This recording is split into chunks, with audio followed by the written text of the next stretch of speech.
മകൾക്ക് വിവാഹ സർട്ടിഫിക്കറ്റ് പെട്ടെന്ന് ലഭിച്ചത് സർക്കാർ നടപ്പാക്കിയ കെ സ്മാർട്ട് പദ്ധതിയുടെ അനന്തരഫലമാണെന്ന മന്ത്രി എം.പി. രാജേഷിന്റെ അവകാശവാദത്തെ ഖണ്ഡിക്കുന്നതാണ് ഗുരുവായൂർ മുനിസിപ്പാലിറ്റിയുടെ വിശദീകരണം. കഴിഞ്ഞ 5 വർഷമായി നിലനിൽക്കുന്നതാണ് നിലവിലുള്ള സംവിധാനമെന്ന് നഗരസഭാ അധികൃതർ വിശദീകരിക്കുന്നു.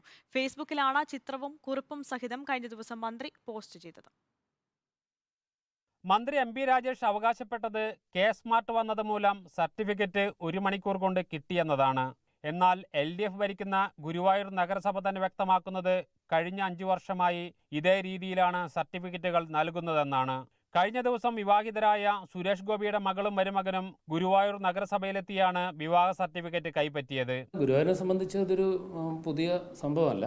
നമ്മൾ സാധാരണ ഞാൻ പറഞ്ഞില്ല, കഴിഞ്ഞ 5 വർഷത്തിലധികമായിട്ട് ഇവിടെ അങ്ങനെ കൊടുത്തുകൊണ്ടിരിക്കുന്നതാണ്. ഇപ്പോൾ ഈ കെ സ്മാർട്ട് വഴി നമുക്ക് കൂടുതൽ അത് ഗുണകരമായിട്ടുണ്ട്, കൂടുതൽ സൗകര്യപ്രദമായിട്ടുണ്ട്. ഒരു 4 വർഷം മുന്നേ തന്നെ ഓൺലൈനായിട്ട് അരമണിക്കൂറിനകം സർട്ടിഫിക്കറ്റ് കൊടുക്കുന്ന ഒരു സിസ്റ്റം തന്നെയായിരുന്നു. നമുക്കറിയാലോ, ഗുരുവായൂരിനെ സംബന്ധിച്ചിടത്തോളം ഒരുപാട് വിവാഹങ്ങൾ നടക്കുന്ന ഒരു സ്ഥലമാണ്. അപ്പോൾ അതുപോലെ തന്നെ ആ സിസ്റ്റവും നമ്മൾ കൈകാര്യം ചെയ്ത് വരുന്നുണ്ട്. പക്ഷേ ഇപ്പോൾ കെ സ്മാർട്ട് വഴി നമ്മൾ സോഫ്റ്റ്വെയർ മാറി എന്നല്ലാതെ ആ ഒരു സമയം തന്നെ, ആ സമയബന്ധിതമായി അരമണിക്കൂർ ആ ഒരു സമയത്തിനകം തന്നെ ഇപ്പോൾ സർട്ടിഫിക്കറ്റ് കൊടുക്കുന്നുണ്ട്. അവധി ദിവസങ്ങളിലും വിവാഹ രജിസ്ട്രേഷൻ ചെയ്യാൻ സൗകര്യം ഇവിടെയുണ്ട്. കെ സ്മാർട്ട് വന്ന ശേഷം അപേക്ഷകൾക്കൊപ്പം വരനും വധുവും ഒരു വീഡിയോ കൂടി ആപ്പ് ചെയ്താൽ നഗരസഭയിലെത്തുന്നത് ഒഴിവാക്കാം. ദിനംപ്രതി നിരവധി വിവാഹങ്ങളാണ് ഗുരുവായൂരിൽ നടക്കുന്നത്. സംസ്ഥാനത്തിന് അകത്തും പുറത്തുനിന്നുള്ളവരായതിനാൽ പെട്ടെന്ന് തന്നെ വിവാഹ സർട്ടിഫിക്കറ്റ് ലഭ്യമാക്കേണ്ടതുണ്ട്.